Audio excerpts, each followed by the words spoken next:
There is going to be college football this weekend. And what a wild time it is to have college football this weekend. Because as many of you have dropped off your children for the return to school, others are doing this from home, and even more are terrified of what is to come. I include myself in the latter, and yet there is football. There was football this weekend when Kelvin Gilliam took to CBS Sports HQ to not only announce that he had committed to the University of Oklahoma, giving their third weak side defensive end commit among the top 10 in this cycle, but also with the Boomer Sooner baby. There was football when five-star quarterback and the number one quarterback in the 2021 recruiting class, Caleb Williams, decided to organize his own unofficial visit and to invite his friends.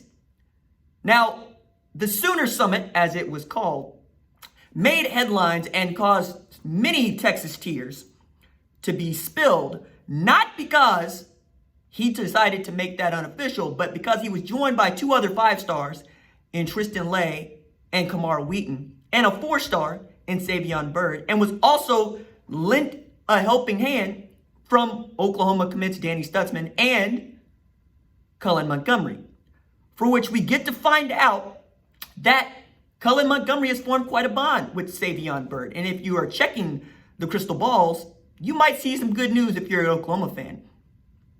And then there's football this week. There's football this week on top of the news that BJ Simmons took to his Twitter account to say, you got to tell me that a bunch of kids recruited themselves, that they put together their own unofficial visits, that the video board being on was just coincidence, that the stadium being open was just coincidence, that the way that you were able to communicate with the coaches was just coincidence, because after all, we are in a dead period for which the only communication coaches can have with recruits is via telephone or via written message. But if you were going to organize such a thing, you would not be the first at Oklahoma. No, this has been the way of it during the pandemic. We have seen kids decide, I'm making my own unofficial.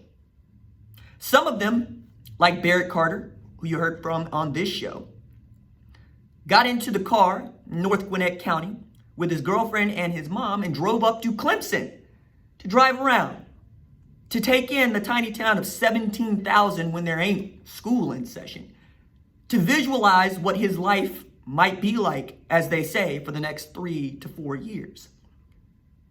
This has happened at Notre Dame, which is something of a college football mecca to many of us, and a place for which children can only dream of getting an offer to play college football, where they will walk around the campus, as I did, where they will ask themselves questions like, can I actually play here? Am I that good? Where they will get to see what we call Touchdown Jesus and what we call Notre Dame Stadium. And they say you can't do that and expect someone to, not notice. And yet, isn't that what we do anytime that we take in the college that we are going to go to school at? But if it's football, all of a sudden it takes on a different tenor. And that's where college football is right now, taking on a much different tenor. As we had reports that Ohio State's team doctor decided that it was not in Ohio State's best interest to play football because he found in a survey that 15% of his kids that had contracted COVID-19 with asymptomatic symptoms, or who were asymptomatic, I should say, 15% of them had what is called myocarditis, which is an inflammation of the heart. And yet we have parents that are picketing outside the Big Ten office in Rosemont, Illinois. We had those same group of parents that were picketing outside Ohio Stadium, like outside the shoe. That makes no sense. They aren't your problem.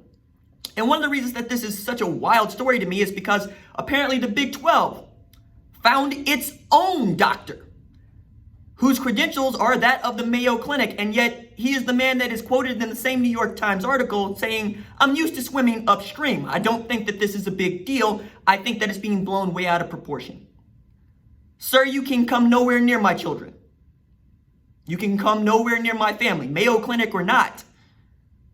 you don't think that it's a big deal that this thing can hurt us because it gets in the way of your football. But there's football this weekend, and everybody's excited. There's football this weekend amid economic decline, amid folks that are being evicted from their houses, amid growing unemployment where that check stopped coming from the government and we're starting to feel it. But there's football this weekend as we still await a vaccine that will make so many of us feel so much better about how to combat this. And yet there's football this weekend as another study performed on COVID-19 patients found that your immunity after getting it ain't the chickenpox. Couple months later, you get it again if you are not being careful, if you are not wearing your mask, if you are not looking out for you and your family, as well as the rest of us in the collective. But there's football this weekend. At what cost, I would add? For those of you that would be so cavalier with life, not to protect life, but to protect assets, is to lack humanity, is to lack decency, is to be selfish. But there's football this weekend, and that's going to cure everything, right? That's going to make it all better. That's going to make this whole thing worthwhile. That we see a bunch of kids, 18 to 23 years old, just becoming adults, go smash into each other, trade spit, saliva, sweat, and blood at a time when nobody should be doing those things. But there's football this weekend. I dare you to enjoy it.